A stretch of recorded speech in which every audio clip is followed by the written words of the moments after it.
সদস্যসকলৰ ক'বলগীয়া ধৰি থাকে, কিন্তু মনৰ পৰা তেখেতসকলে ভাল লাগিলে চবকে লগ পাই। এইসকলৰ নাতি পৰিণাতিসকল এয়া চবেই হাজিৰা কৰা এই হাজিৰা কৰা লোকসকলৰ অৱস্থা পানী ধাৰা নচৰা হৈছে। মই এতিয়া এইখেতৰ লগত কথা পাতি আছোঁ। এইখেতসকলৰ আটাইতকৈ ডাঙৰ সমস্যাটো হৈছে যে কৰ্মসংস্থান নাই।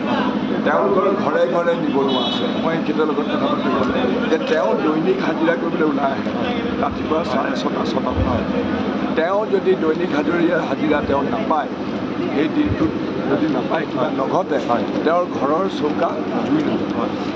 কৈছে যে ঘৰত তেওঁৰ পৰিয়ালত কেইবাজনো নিবনুৱা আছে। পঢ়া শুনা হয়তো ক্লাছ 8লৈকে। তেওঁলোকৰ হেল্থ কেয়াৰ, তেওঁলোকৰ ল'ৰা ছোৱালীৰ কাৰণে এডুকেশ্যন, এইবিলাক প্ৰায়ৰিটি।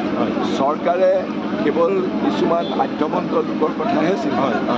এই যে অসংগঠিত শ্ৰমিক বা দুখীয়া হাজিৰা কৰা লোকসকল, আৰু আটাইতকৈ তেওঁলোকৰ ডাঙৰ সমস্যা আছে। এইখিনিতে মোক কৈছিলে যে যিকণ ঘটে সেইকণ দি পেলাই কেনেকৈ কৰে বোলে, কেতিয়াবা আমি দুটা আলু, কেতিয়াবা আমি তেল কিনিব নোৱাৰোঁ, তেলৰ দাম অতি বেছি, গেছ চিলিণ্ডাৰ কোনোবাই পাইছিলে, কিন্তু গেছ চিলিণ্ডাৰ ৰিফিল আকৌ ল'বৰ কাৰণে তেওঁলোকৰ পইচা নাই। গতিকে খৰিতে তেওঁলোকে কৰে। উপাৰ্জন বৃদ্ধিৰ সমল সৃষ্টি কৰিব লাগিব, কৰ্মসংস্থান সৃষ্টি কৰিব লাগিব, বজাৰৰ ইকনমিক এক্টিভিটিজৰ পৰিসৰ। ইকনমিক এক্টিভিটিজ তৈয়াৰ হ'লেহে মানুহৰ জীৱনত স্বচ্ছলতা আহে।